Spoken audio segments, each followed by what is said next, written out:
안녕하십니까. 콘텐츠 분쟁조정위원회 위원장 성남일입니다. 저희 콘텐츠 분쟁조정위원회는 콘텐츠 산업진흥법에 따라서 설치된 법정기구입니다. 콘텐츠 산업은 그야말로 21세기 새로운 신지식 산업이자 동시에 국가적인 성장 동력의 하나로 지목을 받고 있습니다. 그런데 이 새로운 지식 산업인 콘텐츠 산업과 관련돼서는 이용자 여러분들 사이에서 여러 가지 어려운 법적 문제가 발생하고 있습니다. 이들 문제들을 합리적으로 해결하기 위해서 저희 콘텐츠 분쟁조정위원회가 설치되었습니다. 무릇 분쟁의 최종적인 해결은 법원의 판결을 통해서 이루어져야 되겠습니다만 콘텐츠 분쟁과 같이 보다 전문적인 특성을 안고 있는 문제는 또 동시에 이 문제는 신속하게 해결해야 되기 때문에 법적 전문가뿐만 아니라 콘텐츠 산업의 전문가까지 함께하는 콘텐츠 분쟁조정위원회에서 이 문제를 해결해 드리고 있습니다. 저희들 분쟁조정위원회는 국가의 법정기구이므로 해서 비용이 전혀 들지 않습니다. 또 동시에 매우 빨리 분쟁을 해결해 드리고 있습니다. 마침 이러한 분쟁 해결과 관련된 국민적 요구도 많이 있고 그런 차제에 충남 문화산업진흥원에서 저희들과 함께 인터넷 교육을 실시하게 되었습니다. 앞으로 법률 전문가들과 콘텐츠 산업 전문가들이 함께하는 인터넷 교육을 통해서 보다 많은 국민들이 함께 참여하면서 분쟁을 사전에 예방하고 또 현실적인 분쟁이 발생했을 때 법적으로 합리적인 결론을 도출해 낼 수 있기를 바람하지 않습니다. 거듭 함께 해주신 여러분들께 감사의 말씀드립니다. 감사합니다. 안녕하세요. 충남문화산업진흥원장 전성환입니다. 이번 저희 진흥원에서는 콘텐츠 분쟁조정위원회 지원으로 찾아가는 지적재산권 법률 서비스 프로그램인 임영익 변호사의 콘텐츠 법률 토크 팟캐스트를 처음으로 진행하게 되었습니다.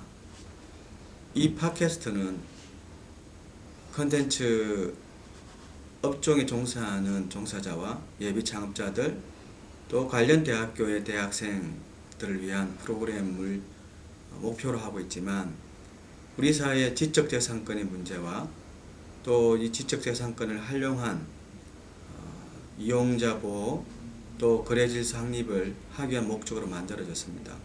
아무쪼록 우리 사회에 이 팟캐스트가 문화적 상상력과 또 콘텐츠의 중요성을 알리고 또 그것을 서로 잘 이용하는 문화를 만드는 데 크게 기여하였으면 하는 마음입니다. 여러분의 많은 성원과 또 격려를 부탁드리고 많은 이용을 부탁드리겠습니다. 감사합니다. 시청자 여러분 안녕하세요. 아는 만큼 보이는 저작권과 콘텐츠 분쟁의 김보배입니다. 알면 알수록 힘이 되는 법률. 하지만 막상 공부하려고 하면 그 벽이 너무 높아 엄두가 나지 않는 게 사실인데요. 특히 비즈니스 현장에 계신 분들 법률 문제 때문에 고충이 많으셨죠? 그런 어려운 법률 문제들 이 시간에 속 시원하게 해결해 드리겠습니다. 아주 쉽고 유익한 정보 전달해 주실 임영익 변호사 자리에 함께 하셨습니다. 안녕하세요, 변호사님. 네, 안녕하세요. 임영익 변호사입니다. 시청자 여러분께 소개 말씀 부탁드립니다. 네, 본 방송은요. 저작권과 콘텐츠 분쟁에 관한 방송인데요. 네. 우리가 법률의 세계는 원래 딱딱하고 어렵잖아요. 네. 그래서 본 방송은 이런 저작권과 관련된 법률 문제를 좀 쉽고 재미있게 김보배 아나운서와 함께 전달할 수 있도록 노력하는 방송이 될 겁니다. 네, 앞으로 많은 성원 부탁드리고요. 그럼 변호사님과 함께 저작권과 콘텐츠의 세계로 여행을 한번 떠나볼까요? 먼저 오늘 주제와 관련된 방송 내용 함께 살펴보겠습니다. 삼성과 애플의 특허 소송에 대한 미국의 판결로 벌써부터 국내외 IT 업계의 움직임이 분주합니다. 네, 이번 주에는 소송의 주무대인 유럽과 미국에서 주요 판결이 예정돼 있어 앞으로 특허전에 향방을 가늠할 분수령이 될 전망입니다. 네, 방금 보신 영상은 요즘 뜨거운 이슈죠. 여러분도 이미 잘 아시는 삼성과 애플의 소송과 관련된 이야기입니다. 삼성이 애플의 기술과 디자인을 모방했다고 하면서 특허 전쟁이 벌어졌다고 할 정도로 세계의 이목이 집중되고 있는데요. 변호사님께서 좀 더 쉽고 간단하게 설명해 주셨으면 좋겠습니다. 정말 삼성이 애플의 짝퉁을 만든 건가요? 그런 짝퉁은 아니고요. 명품 가방에서 우리가 카피캣 하면 짝퉁 만든다 그렇게 말씀하잖아요. 네. 그래 그런 건 아니고요. 법적 시각에서 볼 때 특허 침해 가능성이 있다. 뭐 이런 거로 이슈가 되고 있고 일단 소송 액수가 어마어마하거든요. 네. 또 그런 점에서 우리가 재미있게 구경하고 있는 것 같고요. 또 미국은 과거 레이건 정부 이후에 프로패턴트 팔러시라고 특허 우대 정책을 폈고요. 지금도 그래서 미국은 특허 우대 성향이 굉장히 강한 나라입니다. 그런 것 때문에 소송이 천문학적인 액수로 시작된 것 같고 우리가 또 재미있게 그걸 지켜보고 있는 것 같습니다. 네, 그렇군요. 그럼 관련 쟁점이나 재미있는 이슈들에는 어떤 것들이 있을까요? 아까도 말씀드렸지만은 삼성, 애플전 그 자체가 최고의 굴지의 기업이 붙은 전쟁이지 않습니까? 그 자체가 재미있고 또 우리가 앞으로 방송해 나가면서 관련된 것으로 보면요. 프렌드 항변과 트레이드 드레서 이런 개념들이 재미있을 것 같습니다. 네, 저는 벌써 단어 자체가 굉장히 생소하고 낯설게 느껴지는데요. 트레이드 드레스와 프렌즈 항변이 무엇인가요? 네, 먼저 프렌드 항변 먼저 말씀드리면요. 삼성도 반격을 했는데 삼성 반격에서 항변으로 애플이 주장하는 원칙 중에 하나거든요. 전 세계적으로 지금 소송이 벌어졌지 않습니까? 네. 그래서 프렌드 항변은 어떤 거냐면은 특허가 표준 기술이 되면요. 표준 특허라고 하는데 그 경우에는 상대방 측에서 그 기술을 쓸 때 어느 정도 대가를 지불하면 자유롭게 쓸 수 있고 그 과정에서 표준 특허, 표준 기술을 가진 회사에서는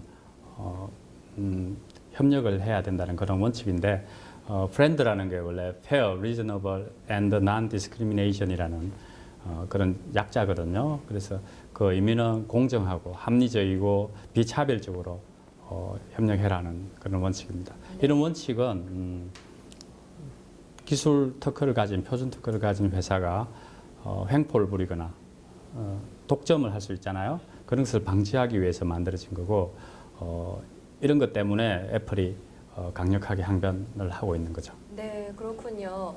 특허가 기술 표준이 되면 라이센싱 과정에서 서로 프렌드하자고 만든 원칙인 것 같은데 삼성 입장에서는 그다지 프렌드한 것 같지는 않은데요. 그럼 이번 1심 소송의 결과는 어땠나요? 네, 미국은 배심제 재판이지 않습니까? 1심 배심원들이 판결이 10억 달러 이상을 지불하라고 판결을 내렸습니다. 삼성은 애플에 유틸리티 3종하고 디자인하고 트레이드 드레스를 침해했다고 그렇게 판결을 내렸는데요. 유틸리티 3종에는 바운스백하고 멀티 2종, 핀치 2종 이런 세 종류가 있고 아까도 말씀드렸지만은 생소한 트레이드 드레스가 등장하게 된 거죠. 혹시 바운스백 이게 뭔지 아십니까? 네, 이렇게 튕기는. 네, 마지막 장면 넘어갈 때 툭툭 튕기는 네. 뭐 그런 기술. 우리가 스마트폰 사용할 때 자주 나오는 그런 기술을 침해했다고 판결을 내렸습니다. 네. 물론 항소심은 진행 중입니다. 네. 그리고 방금 트레이드 드레스 침해에 대해 말씀을 하셨는데 트레이드 드레스에 대해 생소하시는 분들이 아직 많을 것 같아요. 좀 더 구체적인 설명 부탁드립니다. 네, 트레이드 드레스에 대해서 설명하기 전에 지식재산권 책에 대해서 잠깐 말씀드리면요. 네. 특허 침해가 주요 이슈인데 지식재산권은 특허 제도하고 저작권 제도 크게 나누면 그렇게 볼 수 있거든요. 네. 그래서 특허 실용신안 이런 부분하고 디자인권, 상표권을 포함하는 그런 특허 제도가 있는데 트레이드 드레스는 재미있게도 곧 그쪽하고 유사하지만 약간 비껴나가는 부분인데 어쨌든 제품의 외형 디자인과 관련 있는 것은 사실입니다. 네, 그렇군요. 좀 어려운데요. 그럼 트레이드 드레스와 디자인권과는 어떻게 다른 건가요? 디자인이 제품의 외형에 관련된 거지 않습니까? 트레이드 드레스도 마찬가지인데 트레이드 드레스는 조금 더 소비자 입장에서 관찰할 때 나오는 개념이거든요. 그래서 디자인이 진화가 돼서 그 상품의 출처 기능을 할 때 그때 트레이드 드레스라고 합니다. 그러니까 트레이드 드레스는 오히려 상표권에 가까운 거죠.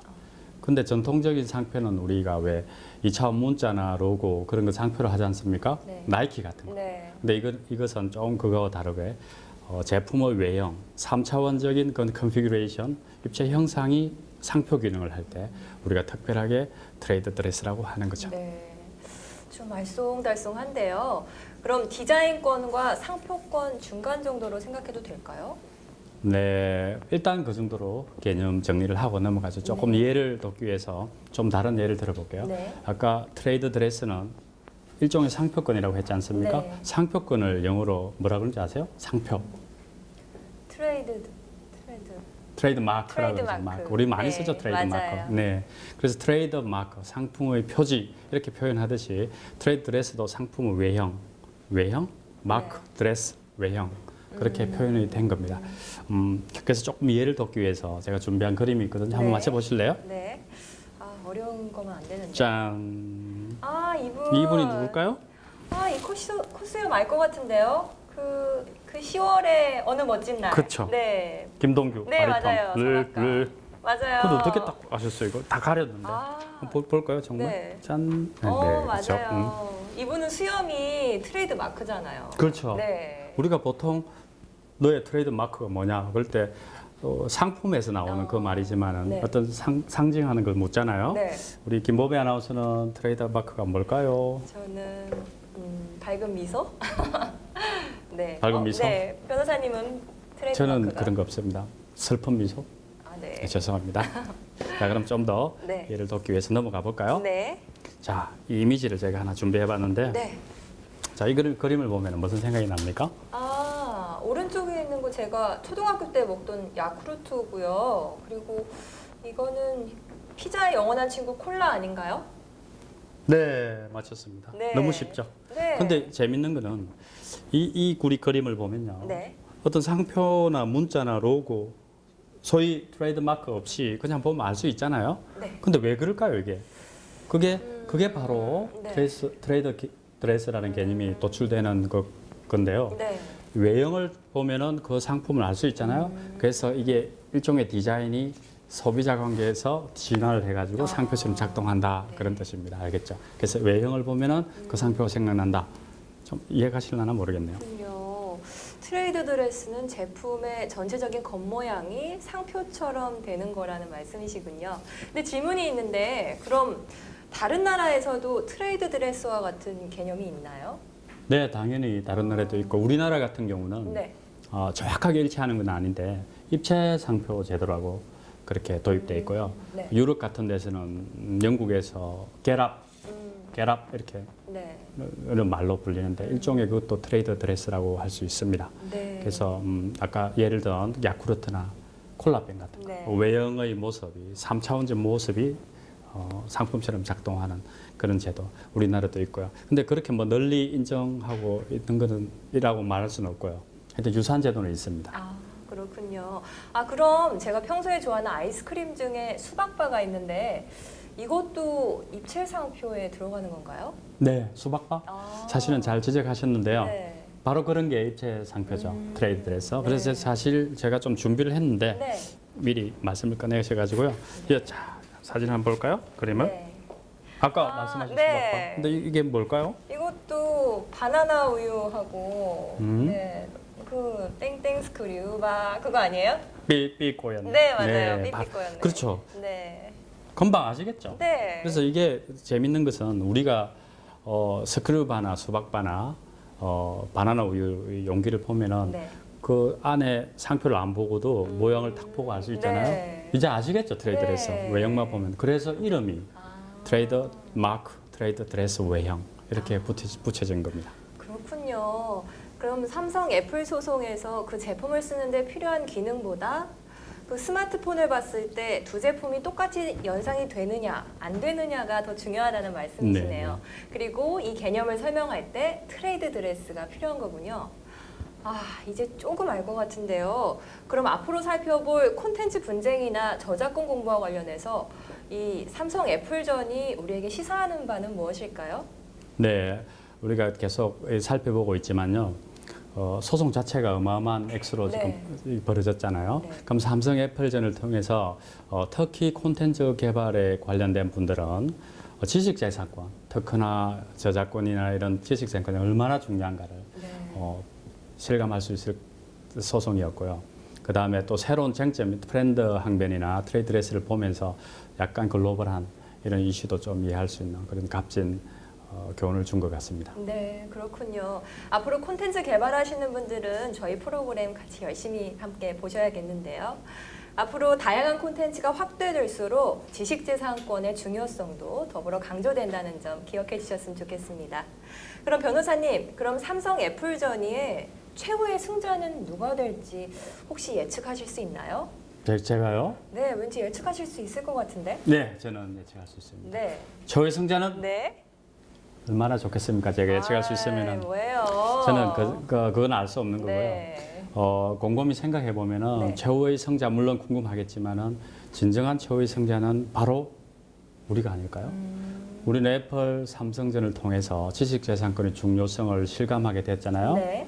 원래 혁신에는 어마어마한 비용이 이렇게 필요한데 우리는 조그만 노력과 비용으로 이 중요한 교훈을 이 소송을 통해서 피부 깊이, 뼛속 깊이 느낄 수 네. 있으니까 실제 소송의 결과와 상관없이 우리가 진정한 최후의 승자라고 생각합니다. 네, 그렇군요. 우리는 삼성 애플전을 통해서 많은 것을 배울 수 있었는데요. 다음 시간부터는 콘텐츠와 관련된 공부를 하게 될 예정입니다. 변호사님 마무리 말씀 해주시죠. 네. 아는 만큼 보이는 저작권 콘텐츠 문제의 첫 방송인데요. 네. 우리는 삼성 애플전을 중심으로 재미난 이슈를 공부해 왔고요. 또 그 안에서 브랜드 항변, 트레이드 레스 이런 개념도 살펴봤는데요. 지식재산권이 21세기 가장 중요한 핵심 산업이 되고 있지 않습니까? 네. 그래서 앞으로는 지식재산권의 또 다른 대표 선수, 저작권에 대해서 공부하게 될 겁니다. 네. 오늘 삼성 애플전을 통해서 여러 가지 우리가 상기해 보면서 저작권의 세계를 앞으로 김보배 아나운서하고 여행하게 되기를 바람하지 않습니다. 네, 말씀 감사합니다. 여러분 유익한 시간 되셨나요? 앞으로 더 알찬 정보로 다음 시간에 다시 찾아뵙겠습니다. 마치기 전에 저희 선물 하나 드릴게요. 바로 깜짝 퀴즈인데요. 정답은 다음 시간에 알려드리겠습니다. 시청해 주셔서 고맙습니다.